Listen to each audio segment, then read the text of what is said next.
Thank you, everyone. Thank you. Thank you. Thank you. Thank you so much. Thank you. Thank you. Thank you. Thank you so much. Thank you.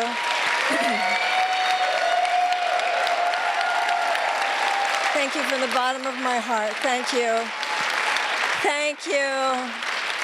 Thank you so much. Thank you for your generosity. Thank you for being here. Thank you, Amelia. Thank you to the Human Experience. Thank you to my beloved colleague, Deepak Chopra. And thank you also to those of you who are on live stream with us tonight. I'm so grateful for this opportunity. I feel that running for president has given me a very deep and visceral experience of some of the worst things in America and some of the best things in America. And I am so grateful for the opportunity. I'm so grateful for the opportunity that all of you, by being here with me tonight, are giving me so that I can continue on this journey. As you can imagine, I have a few things to say.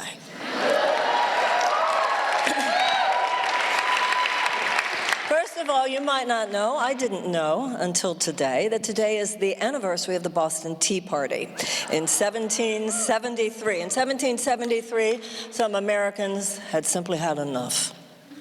They'd simply had enough. There was a tyrannous system. They felt that there was taxation without representation. And think of the emotion that it took to take 342 chests of tea and throw them into the Boston harbor. So something had changed. Something had changed not just in their being upset about things that were, not only had things changed for them intellectually, but something had changed emotionally. You know, there's that saying in Alcoholics Anonymous, when you just get sick and tired of getting sick and being sick and tired. Something had changed emotionally. Something had changed psychologically. And there was a consensus. There was a critical mass of people who had simply had enough, and they were not going to do it anymore.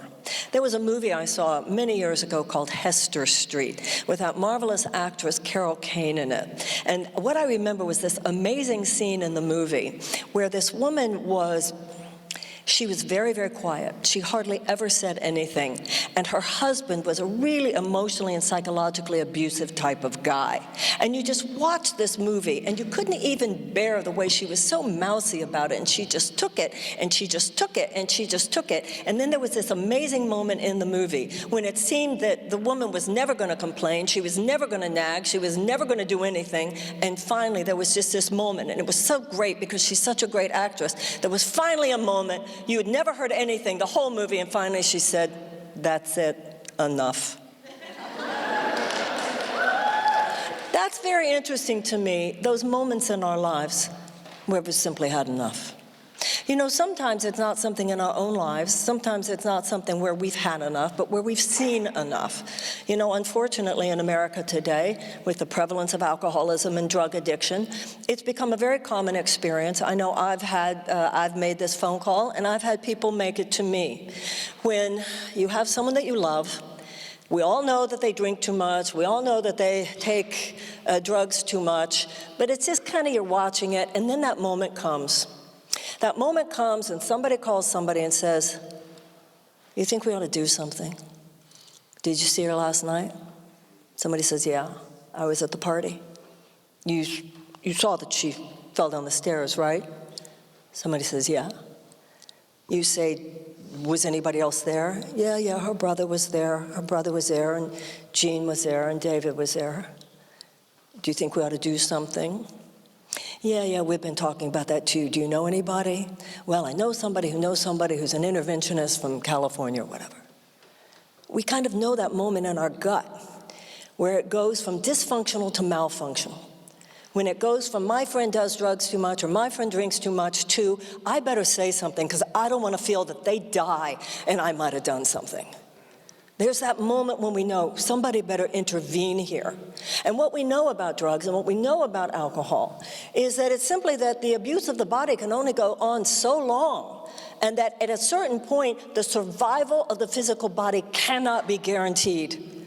Well, my fellow Americans, it's time for us to wake up out of our magical thinking and out of our la-la distractedness and get this: the success and the survival of your democracy cannot be guaranteed either.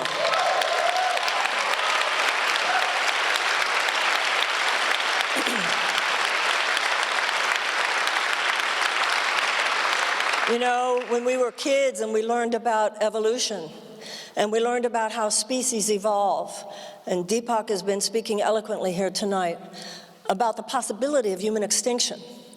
And we learned when we were kids about how if a species begins to behave in a way collectively that is maladaptive for its survival, that one of two things is going to happen. It is either going to evolve, there is either going to be a mutation, there is either going to be another way chosen, or it will go extinct. Now, what has happened with the human race, as Deepak has spoken, what has happened in the human race is that we have moved.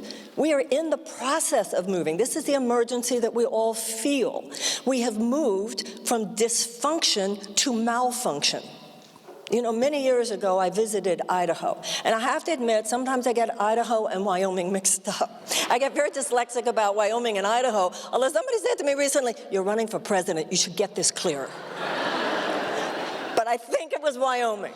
But it could have been Idaho. Please forgive me. I read it, and I read it for what... Anyway, I think it was in the 1980s. I think it was 1988, I think. But it was in the 80s, I believe. And there were these fires. Now, what happened there that summer changed the calculus of professional firefighting, because there's this concept in firefighting called acceptable burn, that if it's up to a certain point, if it doesn't get any worse, just let it burn. That's the best way to handle it. But what happened that particular summer was that there were too many acceptable burns happening at the same time, too close to one another. And that caused a huge conflagration and changed the calculus from that point forward. That's what's happening on the planet today. And that's what's happening in our country today. There are a lot of things which, if that was all we had to deal with, okay, it's bad, but we can absorb that. Okay, if it was just that, okay, it's bad, but we could absorb that. But what's happening is that there are too many stress points, and they're happening too close together, and they're happening too frequently. And it is time for us to act.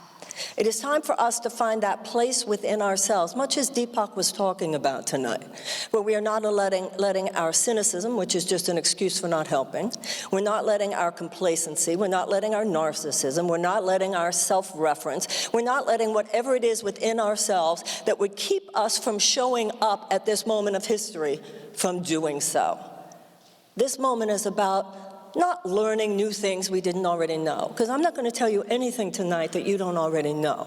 I might tell you some details that maybe, oh, I didn't know that particular detail, but in general, I'm not going to tell you anything here tonight you don't already know. This is not a moment where it's about learning things we didn't already know. This is not about data collection. This is about owning what we know and doing something about what we know and getting over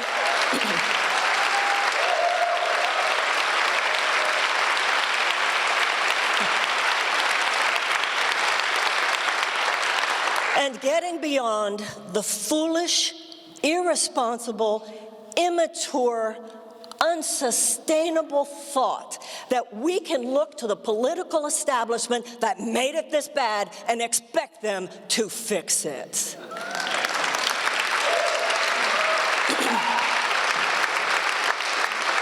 It's really interesting because the U.S. government did not wake up one day and say, let's end slavery. That's not what happened. The abolitionist movement meant that people woke up, and people rose up, and people stepped in. And the same was true with the women's suffragette movement. The U.S. government did not wake up one day and say, why don't we give women the right to vote? That is so not what happened. People woke up, people rose up, and people stepped in. And the same was true with the civil rights movement. The U.S. government didn't say, let us end segregation. That's not what happened. With Dr. King and the Civil Rights Movement, people woke up, and people rose up, and people stepped in. Of course it was that way, because political status quos don't disrupt themselves. Political status quos perpetuate themselves. And what we're going through in this generation, as we will be discussing here tonight, is not all that different from what other generations have gone through. Other generations rose up and stepped in with slavery. Other generations rose up and stepped in when women had no rights at all in this country. Other generations rose up, other generations walked in, other generations stepped in when segregation and institutionalized white supremacy was the order of the day in the American South. We're not going through anything tougher than they went through. Let's just not be the first generation to wimp out on doing what it takes to put this country back on track.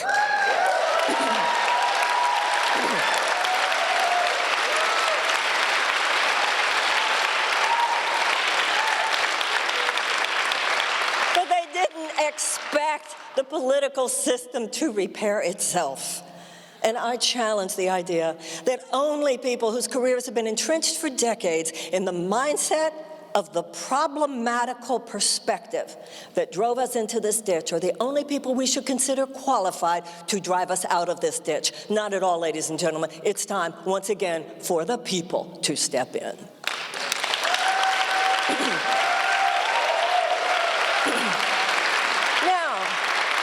Some of you might be thinking, well, we know what we've got to do. We've got to defeat Donald Trump next year. Let's be very clear. Donald Trump did not create the biggest problems in our midst. The biggest problems in our midst created Donald Trump.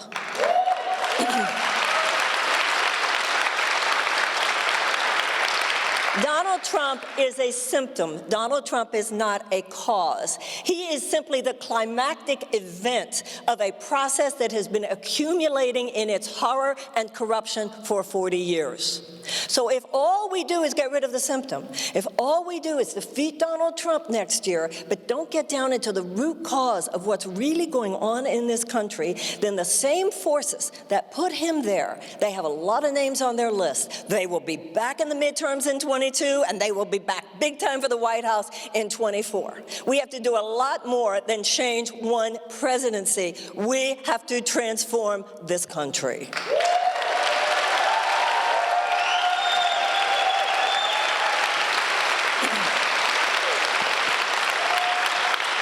Now, how does a person change? How does a person transform? I've had a lot of experience over the last 35 years with people whose lives were in trouble. It's been an honor and a privilege to have the career that I've had. And I've learned something about people whose lives are in trouble. I've learned something about people who just heard that the test results came back and it's cancer. They just learned that their child is addicted and it's heroin. They just learned that the business is going under or the spouse is leaving and they didn't even know that there was a problem. This is what I've learned about people. I've learned that people are really smart. And I've learned that people can really handle bad news. They have to focus, but once, in my career, they come to me after they've already seen the accountant, they've already seen the lawyer, they've already seen the doctor, and we get to those points in our lives where we go see someone, it could be a therapist, clergy, coach, whomever. Somebody's going to say, all right, now we have to look at what's going on inside. We have to take an honest look in the mirror. And what I've learned from working with so many thousands of people and from living my own life is that that's when the breakthroughs happen. When you take an honest look at yourself, when you look straight into the mirror and you're brutally self-aware. You see, where am I and where am I not who I say I am? Where do I and where do I not stand on the principles on which I purport to stand? Where do I have some things in myself I have to look at? Where do I have my own character defects or shadows? Where do I have some things I have to atone for? Where do I have some things I have to make amends for? Where do I have to get over myself and not make it all about me? Where do I have to rise up? Where do I have to think about other people? Where do I have to rise to the occasion? Where do I have to imagine a future that is much more habitable than this one? And what I have found in my own life and in working with so many thousands of people is when you do that, everything changes.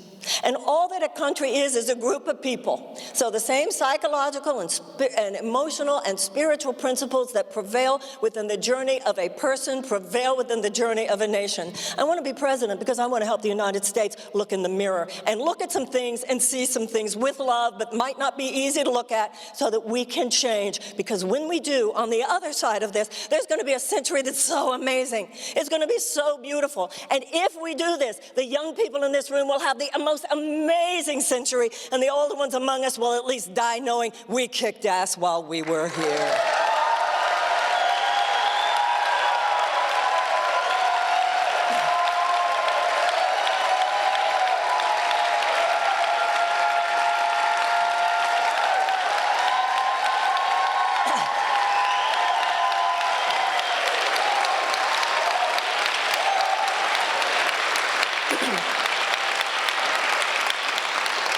Sometimes you go to therapy and you ask questions about your family. You want to know about your history. You want to know about your parents and your grandparents, because you find that the more you know about where you came from, the more empowered you are in understanding who you are and where you are. You know, a lot of times blacks want to learn about the history of black people, and gay people want to learn about the history of gay people, and Jews want to learn about the history of Jewish people, all of which is very, very important. And the fact that so many of us are digging deep into our individual identities to learn more so that we can know, what do I owe my ancestors and what do I owe my descendants? That's all very, very important. But these days, we also have to remember, you're black and you're American. You're Jewish and you're American. You're gay and you're American. You're a woman and you're American. We need to have an American conversation right now as well, because we are all those individual things, and we're also as Americans. And so I'd like you to go back with me a little bit, and I want to talk a little bit of American history. In 1776, some very, very brave men signed that Declaration of Independence. We were just talking about the fact that in 1773 was when the Boston Tea Party happened. Then everything revved up. It was a revolutionary time. Finally, that was it. 1776. These men signed that document. And by signing that document saying, we're done, we're separating, it's over, no more England, no more of you guys where just a few people get to win. There's a king and a queen, and the king and the queen's rich friends, and they got everything. They got everything. They were entitled to the land, they were entitled to the money, they were entitled to wealth creation, and nobody else was. Nobody else could dream, nobody else could spread their wings, nobody else could soar, nobody else could actualize their God-given potential. And so these men signed a document that said that all men are created equal. This was a complete repudiation of aristocracy. These men said that God gave all men inalienable rights of life and liberty in the pursuit of happiness. That was a complete repudiation of aristocracy. And that document then said that governments are instituted to secure those rights. That's why governments exist, not just to lord over people, but to secure the right of people to have their own dreams and actualize their own God-given potential. And then the really juicy part in that document is what it then says, which is that if the government is not doing its job, it is the right of the people to alter it or abolish it.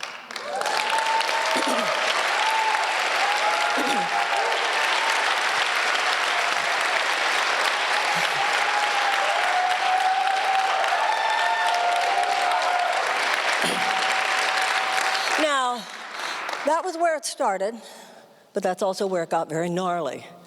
Because out of the 54 of those men, 41 of them were slave owners.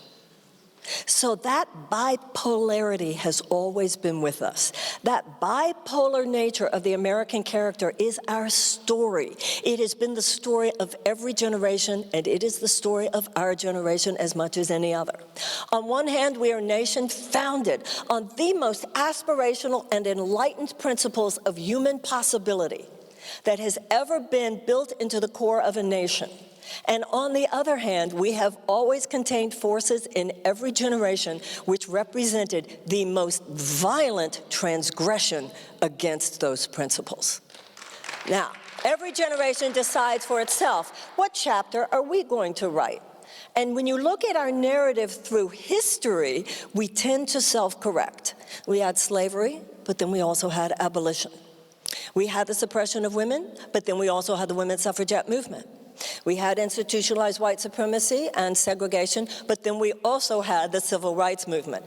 And now, ladies and gentlemen, it's our turn. It's our turn because this whole idea of the repudiation of an aristocracy, we need to think about this. We have failed in our generation to adequately, emotionally, and psychologically bond with the principles of the Declaration of Independence. They're our mission statement, and they're written on marble walls. They're inscribed in marble walls in Washington and elsewhere. They're written on parchment underneath glass in museums, but they're not alive in us the way they need to be. You know, in the Jewish religion, it is said that in every generation must discover God for itself. Every generation has to take it in. Other people can bequeath to you their books, their money, their belongings, but they can't bequeath to you their passion. Every generation has to take it in for themselves. So it's time for you and me to decide, do we or do we not in our generation mean this? Because if the whole point was the repudiation of aristocracy, if the whole point was the repudiation of a situation where only a few people got to win, and if you are living at a time where, for all intents and purposes, we have a new aristocracy. It is a matrix of corporations, corporate aristocracy, where for the most part, our government does more to advocate for short-term profits for health insurance companies, for big pharmaceutical companies, for gun manufacturers, for chemical companies, for food companies, for agribusiness companies, for oil and gas companies, and for defense contractors. Through tax law after tax law and corporate subsidy after corporate subsidy and deregulation after deregulation, we have simply moved a great transfer of wealth and resources into the hands of 1% of Americans. That is what we repudiated in 1776, and it is time to repudiate it again.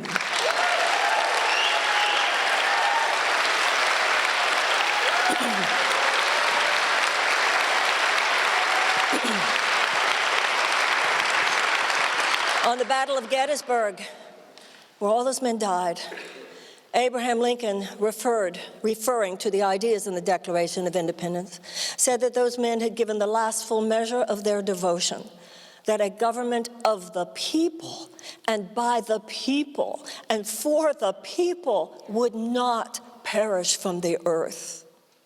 It is perishing. And it is perishing on our watch. And that's what puts us in the situation that Deepak has described to us tonight. I remember that movie. There was a wonderful documentary about Richard Pryor. Some of you are too young to remember Richard Pryor. He was this amazingly genius comic. And he became addicted to cocaine, but it was, what's that kind of? Yeah, freebasing. And in the movie, in the documentary, there was this extraordinary part about his being addicted to freebasing. And it was Jim Brown who just kept saying to him, "What you gonna do?" He wasn't pushing him, he wasn't pressuring him, he was just saying, "What you gonna do?" And that's the question that Deepak has posed to us tonight. What are we gonna do? You elect me president? We're gonna do so much.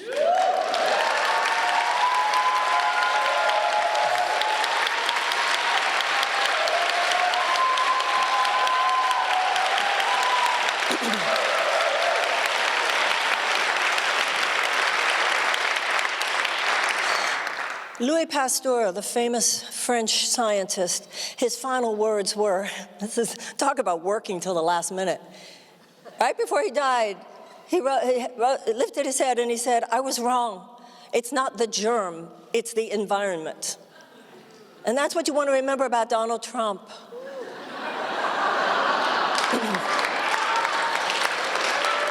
He's just an opportunistic infection, and it could not have gotten hold of us had there not been a weakened societal immune system. Our immune system needs to kick in, and it needs to kick in now, and each and every one of us is a cell in our immune system.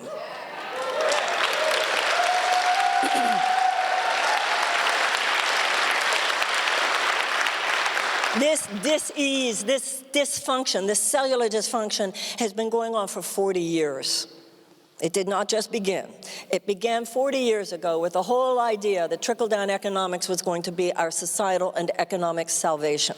The very idea that an economic system in which market principles completely unfettered and completely untethered to any ethical or moral consideration for people or for planet should have its way. It would be great, see, because then all these stockholders would make money, and they would make so much money, and they would create jobs. And all that money would just trickle down and lift all boats, and government should get out of the way and just let this happen.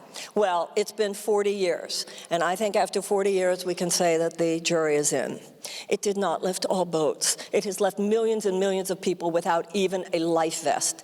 But most importantly, what it did and what it has done and what it continues to do is to corrupt the U.S. government. Because all of the money that is represented by those corporate forces can now have unlimited control, unlimited power, unlimited ability to influence our government, to the point that our government is, for all intents and purposes, a system of legalized bribery. Given that fact, we must get the money out of politics because it's the cancer underlying all the other cancers. We're not going to be able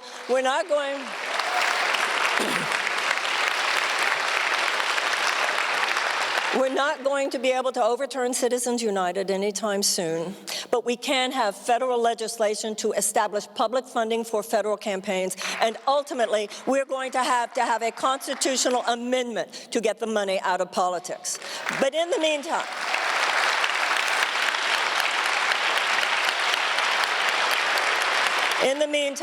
we need to rise up. We need to step in. We need a season of repair.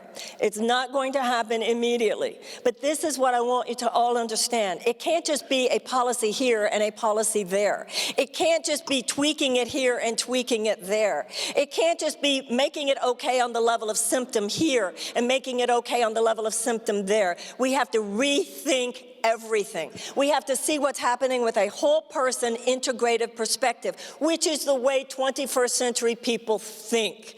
In America today, people think differently than they thought in the 20th century. In the 21st century, it's far more holistic, far more integrative. We understand that there are different aspects of everything. There's the external, there's also the internal, how people feel, how people think, how you envision something, how everything connects to everything. Americans get that. And another thing that Americans get is that if it's not working by Wednesday, you change it by Saturday. But we have a problem. The political establishment does not work that way. The political establishment is stuck in a 20th century mindset. It is so entrenched with the mindset of the 20th century that it is not an adequate container for the level of inquiry that we need to be making. It's not an adequate container for the level of conversation we need to be having. And it's not an adequate container for the kind of changes and transformational shifts that we need to be making, because it's not at the behest of what is good for the American people. It is what is at the behest of its campaign donors, who with both parties have way too much influence. Now, this is to the detriment of the American people. This is to the detriment of our health. It's to the detriment of our safety. It's to the detriment of the safety of our children. It is to the detriment of the safety of other people in the world. And it is to the detriment of even the survivability of the human race on Earth. You have one major political party, which is filled with people whose basic attitude about what I just said is, yeah, what of it? But we have another major political party, too filled with people whose attitude is, oh, I know, it's just terrible. It's awful. And they will do everything that they can to ameliorate the suffering on the periphery. We need to do a lot more than get rid of the suffering on the periphery. We need to challenge those underlying forces that make all that suffering inevitable.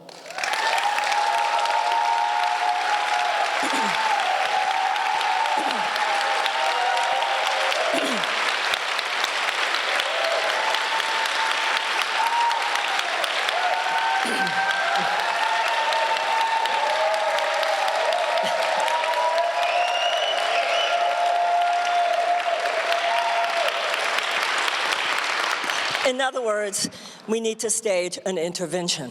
We need a complete, fundamental pattern disruption of the social and economic and political patterns that dominate America today. It will not go quickly. It will be probably, to be honest, to really take this ship that has so strayed off course, it's probably going to be a 20-year process, but we can get started. This is what has happened. What is a person who has no empathy? What is a person who has no compassion? What is a person who feels no sense of moral responsibility for anyone except their own needs and desires? What do you call that person?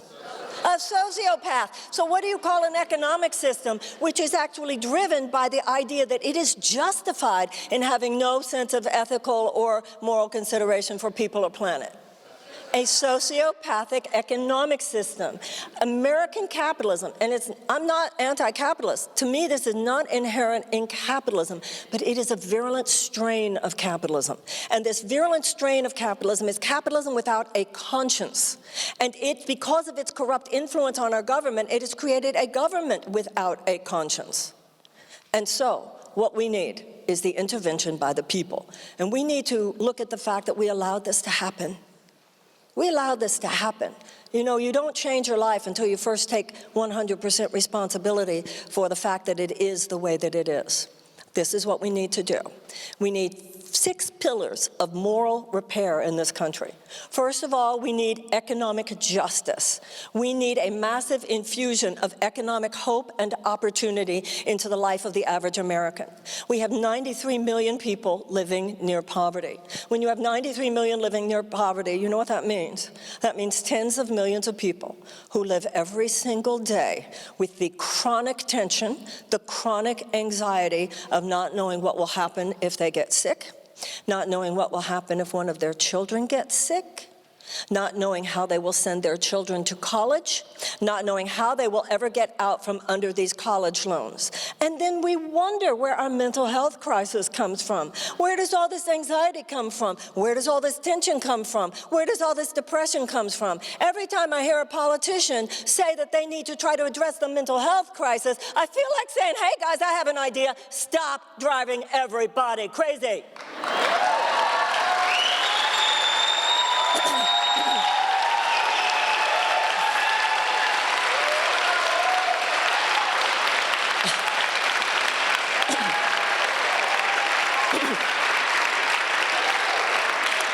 You have 13 million hungry children in the United States, the richest country in the world. We have 100,000 homeless children in the United States. We have millions of American children who go to school every single day in classrooms that don't even have adequate school supplies with which to teach a child to read. And if a child cannot learn to read by the age of 8, the chances of high school graduation are drastically decreased, and the chances of incarceration are drastically increased. We have trauma rooms in public schools. We have millions of American children who have been diagnosed with PTSD that is as severe as the PTSD of a returning veteran from Afghanistan or Iraq. We have elementary school students on suicide watch. So after we do the regular issues of rebalancing the U.S. economy, repealing that 2017 $2 trillion tax cut that gave 83 cents of every dollar to the very richest among us, as soon as we do that and get rid of the corporate subsidies and make sure that our military budget is based on what the military says that they need, but not the hundreds of billions on top of that that are just what defense contractors say they want. After we say to billionaires, we're very happy for you, but 3% assets on a $1 billion asset is reasonable. Asking someone with over 50 million, we're happy for you too, but 2% is reasonable. When that happens, we're going to have some cash on hand, and then we're going to get about the work of repairing people's lives.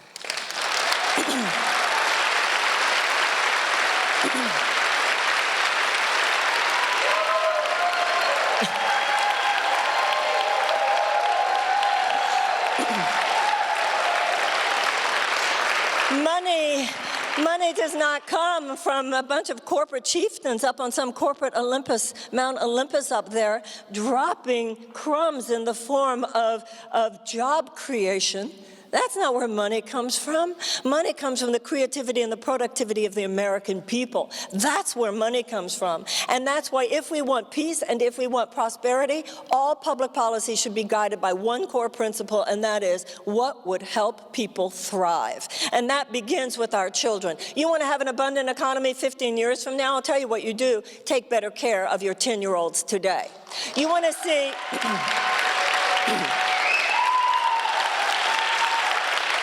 You want to see the entrepreneurial genius that would fuel an amazing 21st century? You want to see the entrepreneurial genius that would just give us an economy so vibrant that it would almost be blinding? It's not in the sun, and it's not in the wind, and it's not underneath the earth. I'll tell you where it is. It's in the brain of every American kindergartner. That's where it is. That's where it is. And every time we fail to do everything possible to actualize the God-given potential of a small child, we're leaving money on the table. One thing we have to do, and we have to do it quickly, we should stop the immoral practice of primarily basing our educational funding on property taxes. That's wrong. That's immoral. We need a massive realignment of our investment in the direction of America's children. And I want every single public school in America to be a palace of learning and culture and the arts. You see, you might ask yourself, well, why is it that we have millions of American children who are hungry? Why is it that we have millions of American children whose suffering is being unaddressed like this? Why is it, and you're damn right to ask, why is it that we have a political system that has simply normalized the despair of millions of children? I'll tell you why, and this is exactly what I mean by saying we need to look real and we need to look deep. Their despair is simply normalized because they're not old enough to vote, so they're not a constituency. And they're not old enough to work, so they don't have any financial leverage to compete with all the corporate clout that dominates Washington. And most of them have parents who are not middle class. So the political establishment says, they're probably not going to vote anyway. Yes, ladies and gentlemen, it is that corrupt. And secondly, we have to look at our health care. We have to look at something much deeper than just how we're going to pay for universal health care. If you go to Marianne 2020 and you look at my policy positions, and there are many, such as the Department of Children and Youth, the massive realignment of investment in the direction of children and youth. Look at my whole health plan. Because when you look at my whole health plan, yes, we provide universal health care, but we need to do more than that. We need to ask, how come so many of us are so sick? How come in the United States today we have such a higher level of chronic illness than they do in other countries? Why is that? Why is it? I'll tell you why. It's because of the contaminants in our water. It's because of the carcinogens in our food. It's because of the toxins in our air. To a great extent, it's even because of our economic policies, given how much stress it causes the average American. And so we need to realize, in France, McDonald's can't even make the same French fry in France that they make here, because France would protect their food supply more than they do here.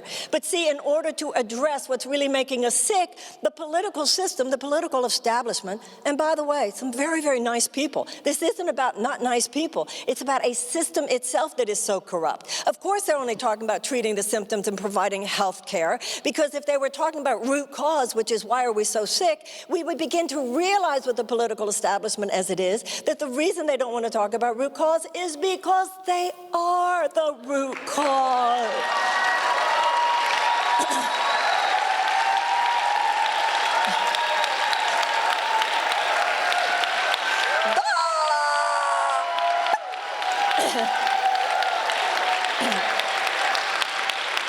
They're not standing up to the chemical companies, and they're not standing up to the food companies, and they're not standing up to agribusiness, and they're not standing up to all these various forces. But not only that, in my whole health plan, we're going to go further than just the fact that we're going to actually address so many of the ways which lead to sickness among us that should not be there. We're also going to realize, and we're going to take a stand, and we're going to admit what all of us already know, and that which has been scientifically established. And that is, in case after case after case, there is a lifestyle and dietary change which is proven just as effective at ameliorating the conditions and even reversing certain disease as is a pharmaceutical or surgical option.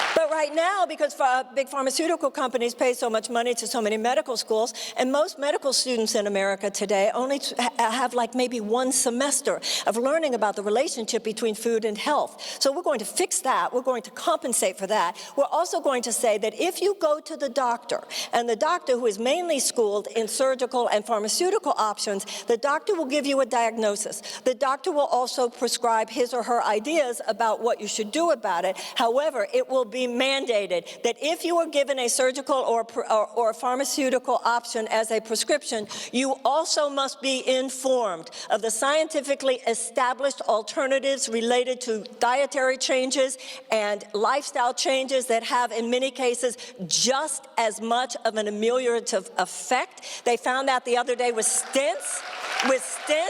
We now know that even with stents, that we now know they have established that dietary changes and lifestyle changes are just as efficacious. And this is the real one that I love.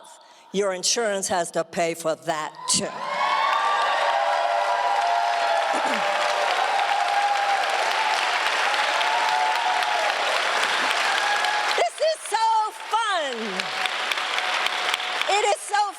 Reimagining America. It is so fun talking about what it could be. Bobby Kennedy used to talk about that. He used to quote George Bernard Shaw. Some people say, see what is and ask why. Some people say, what's possible? Why not?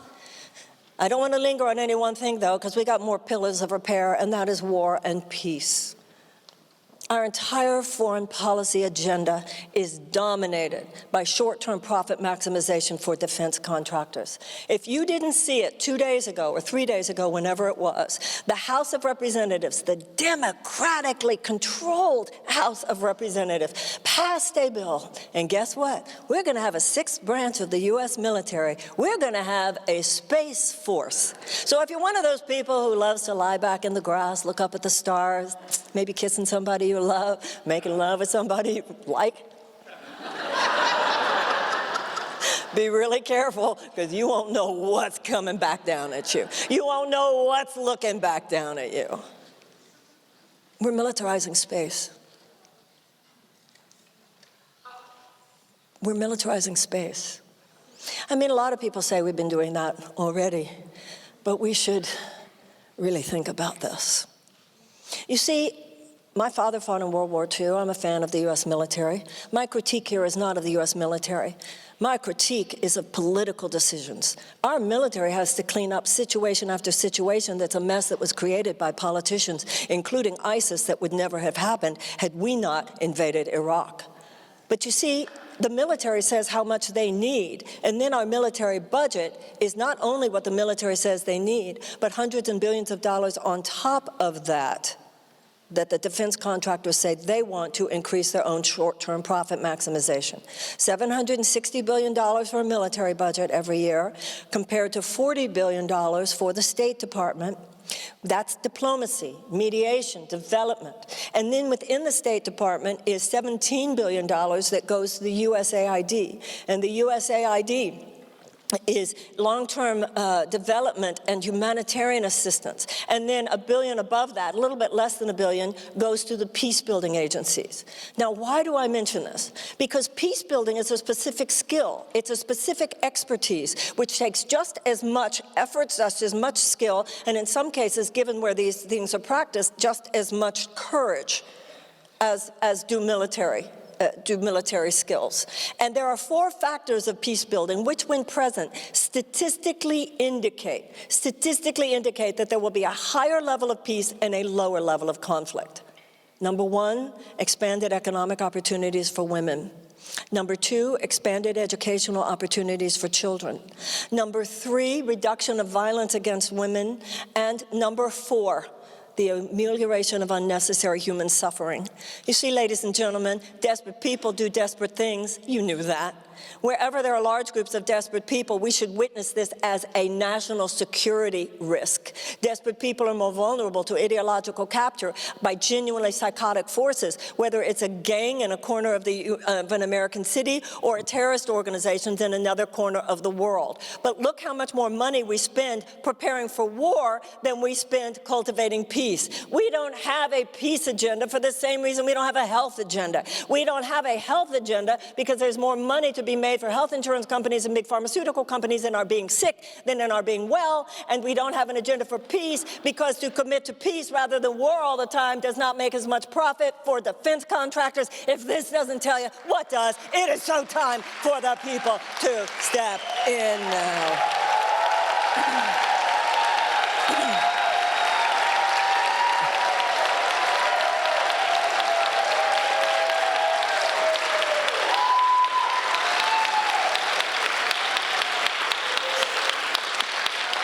I'm sorry, but this little voice in my head says I really have to rewind and say, I only make love with people I love.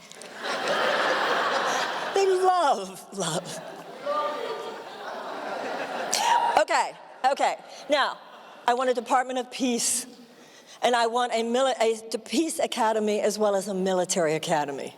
Just like you have a military academy where people study the ways to prepare for war, I look at the U.S. military like I look at a good surgeon. Does the United States have to have a good surgeon on hand? Of course we do, everyone. Of course we do. But a sane person tries to avoid surgery at all costs. So see peace building as the equivalent of the health and wellness community. You don't just take medicine, you also try to cultivate health. And we shouldn't just prepare for war, we should wage peace. In fact, I'll take it even further than that. We should say that the United States will now lead the way.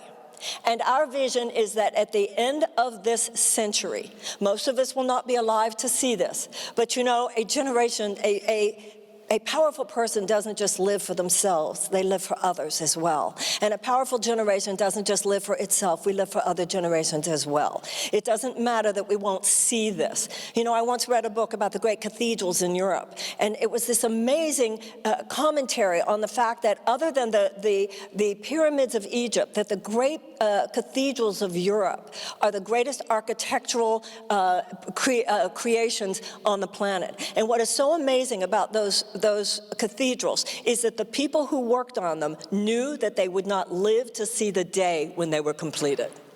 That's real living. That's power. The fact that you won't even be there to see it is the least of it. And so we should imagine and lead the way in having a world, a century, at the end of this century, that the human race has either eliminated war or else can at least look down the path and see it as a reasonable journey that it is on the way towards. When President John F. Kennedy said that if mankind does not end war, war will end mankind. Let's not become a generation so distracted, so superficial, so full of ourselves, so not thinking that we're just walking like lemmings to this horrible precipice that Deepak Chopra so articulated for us tonight. We can wage peace on this planet. I'm not saying that we will have a world without war in our lifetime, but I'm saying that we can begin, we can imagine it, we can inhabit the space of knowing that we are leading the march towards it, and we can play not only war games, we can play peace games. Let me have a Department of Peace, and I'll show you how we can start.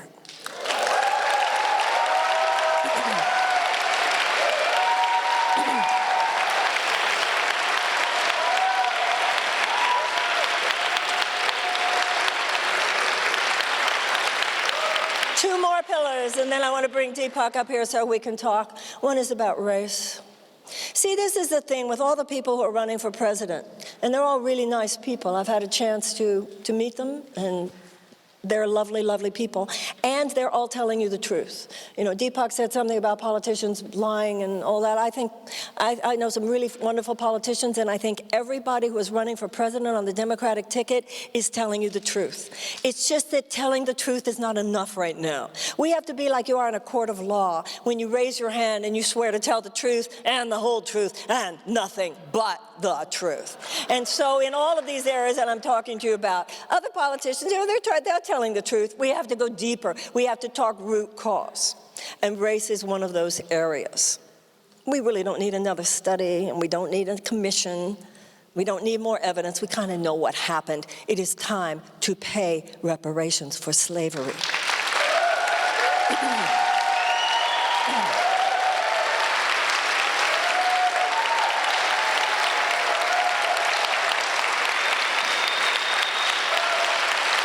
is that? You know, I've had a 35-year career applying spiritual principles to our everyday practical lives. And there is a transformational principle at the heart of all the great religious systems. It's why Catholics go to confession. It's why Jews go. The Day of Atonement is the holiest day of the year. It's why in Alcoholics Anonymous you have to take a fearless moral inventory and admit your exact nature of your character defects. Why is that? Because you can't have the future that you want until and unless you're willing to clean up the past. It's time for our generation to end an aberrational chapter of American history. It's time for us to begin a new chapter. There are certain things, let's just clean them up now. And when it comes to our relationships with Black Americans and with Native Americans, we have some reparations to do. We have some atoning to do. We have some amends to make, and we have some reparative measures to make. When it comes to Black people in America, let's remember that Germany has paid $89 billion in reparations to Jewish organizations since World War II. It doesn't mean the Holocaust didn't happen, but it has gone far towards establishing reconciliation between Germany and the Jews of Europe. When slavery ended in the United States, after 250 years of slavery, historians say that they believe there were between 4 and 5 million formerly enslaved people at that time. And they were promised 40 acres and a mule for every former slave family of 4. The promise was rescinded. That economic gap has never been closed. And after 250 years of the violence of slavery, there then followed, except for the 12 years of Reconstruction, another 100 years of institutionalized violence towards Black people. That's 350 years of institutionalized violence. Now, as I said, what has happened to our country is that we've lost our conscience. We've lost our conscience, not in terms of us as individuals, because as people, we're good people. I'm not saying we're better than other people, but we're good people. And I think the average American does try to live according to the dictates of conscience.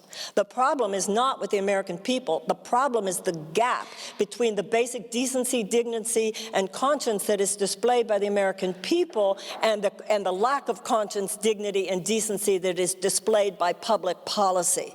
So this is the deal. Any individual would see if you've been kicking somebody for 350 years, you would have a moral debt. You would owe them something. Number one, to stop kicking, and number two, to say, here, let me help you get back up. That's why we should pay reparations.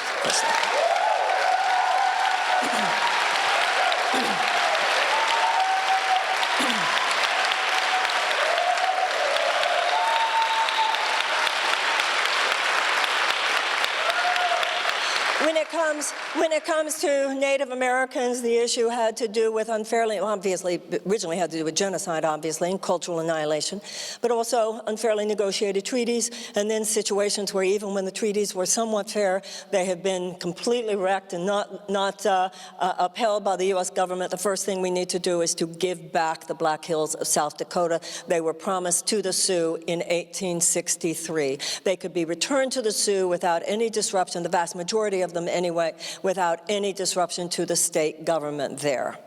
These are things we need to do because,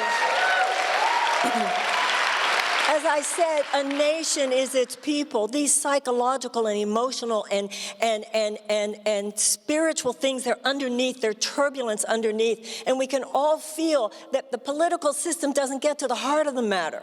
We need to clean up things on the inside. We need to do these things in order to just release the incredible energy that we have. And the last pillar I want to talk to you about is such an example of the energy of the American people. What I have seen with children, all the things that I've talked to you about with children, all the things that I've talked to you about with peace building, all the things that I've talked to you about with race, all the things that I've talked to you about with integrative health and amazing opportunities for health and healing, and everything that I want to talk to you about with climate change. We have the people who know what to do. We have the geniuses in this country, in state after state after state. We have the social workers and we have the early childhood experts and and the educators who know what to do with children. We have the environmentalists who know what to do about the floods in Iowa. They know what to do about the wildfires in California. They know what to do about the hurricanes in South Carolina.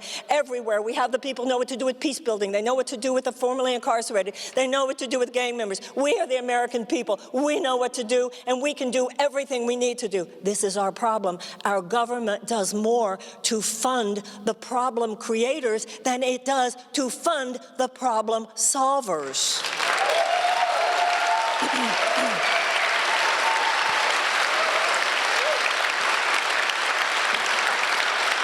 And reversing climate change is just one more area where we have everything that we need. We can do this. We need a massive World War II level mass mobilization to reverse climate change. And everybody knows this. We have 7 years. And if we don't do this urgently on an emergency basis within 7 years, we could have a level of massive social collapse within 20 years, which is unlike anything we have seen in the modern era.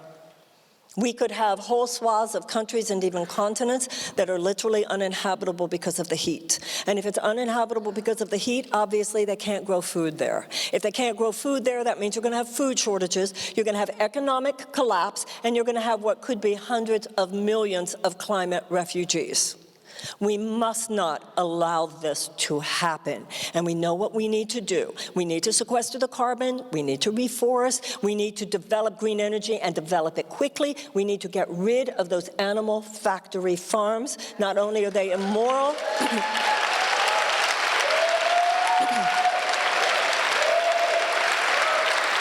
not only are they immoral, but they also, the methane and the nitrous oxide that is produced is such that even if we did everything else, then we would not be able to save this planet.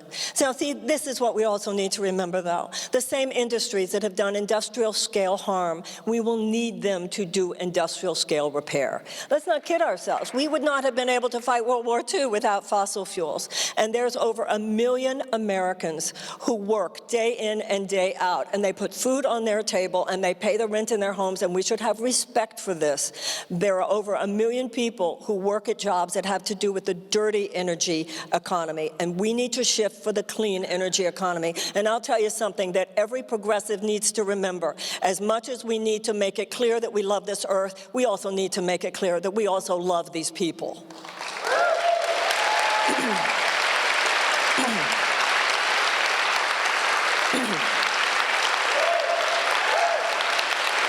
And every American and every American worker deserves to feel that their government has their back.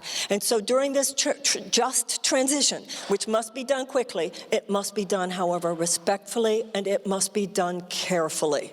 And it must be done in such a way that everyone who now has a job that is a job which should be repurposed and transitioned from a dirty to a clean energy source, this is someone whose creativity we need and love and admire and respect. Their research and development skills we need, we love, we desire, we respect. Their manufacturing skills we need, we love, we desire, we respect. And every single person during this transition must know that the government has their back and will do everything necessary to compensate for anything during this transition so that no one falls through the cracks. See, this is the thing, ladies and gentlemen, and this is why I'm running for president.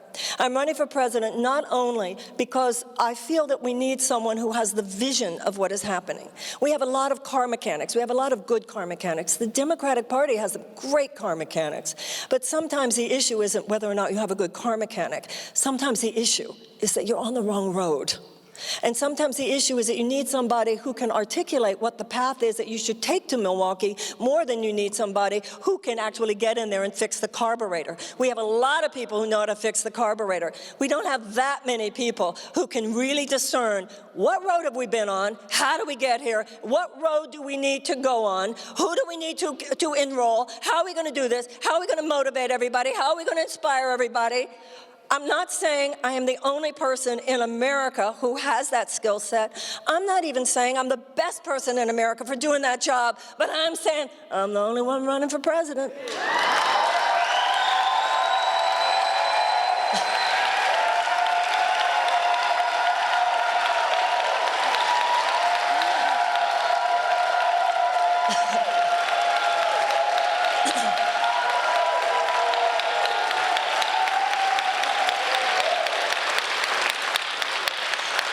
want to conclude, and then I'm going to invite my dear friend Deepak to come up so that we can talk together.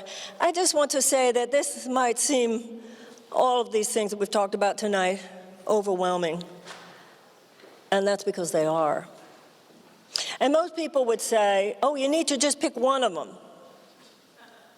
We don't have time to just pick one of them. And some people might say, well, you know, talk about these things. It's so good you're elevating the conversation. We don't have time to just elevate the conversation. We need to make these changes, and we need to make them now.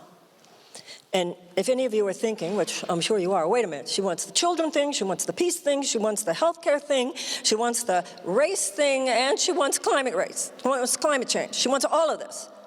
Yes, please. Now,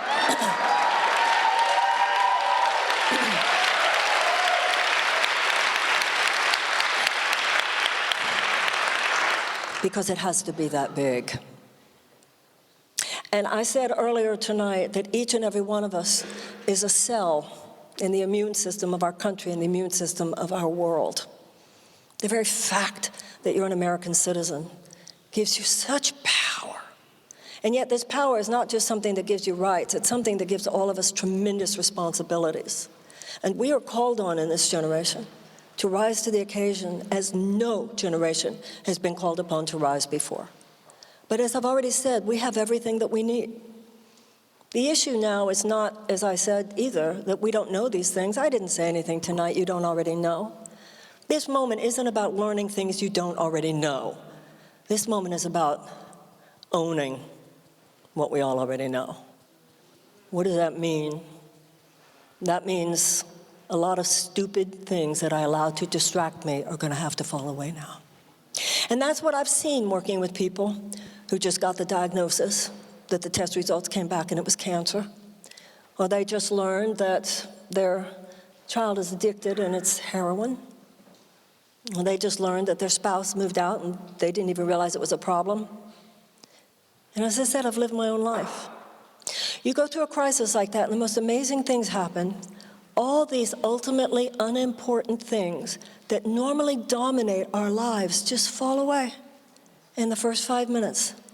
All these things that we allowed to be so important that are so ultimately unimportant just fall away. And that's when we learn how smart we really are. That's when we actually learn how noble we can be. And that's when we learn that we do have what it takes to show up for the moment at hand.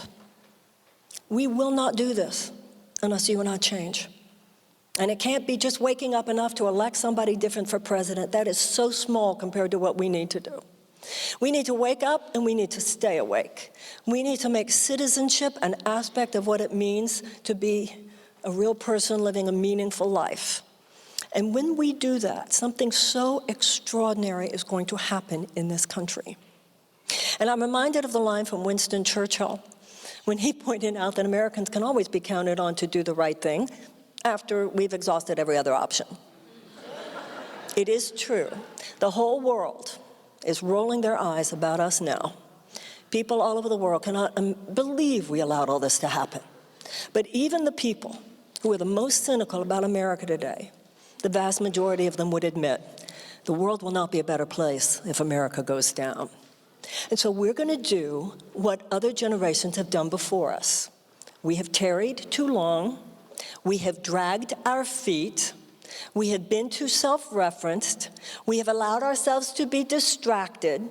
We have not been deep the way we should have been deep. We have not been responsible the way we should have been responsible. But that was then, and this is now. It is the 11th hour, but it is not midnight yet. We got here late, but damn, we got here, and we are going to slam it like nobody's business. Thank you very, very much. Thank you. Thank you so much. Thank you. Thank you very, very much. Thank you. Thank you. Thank you. Thank you, thank you, thank you.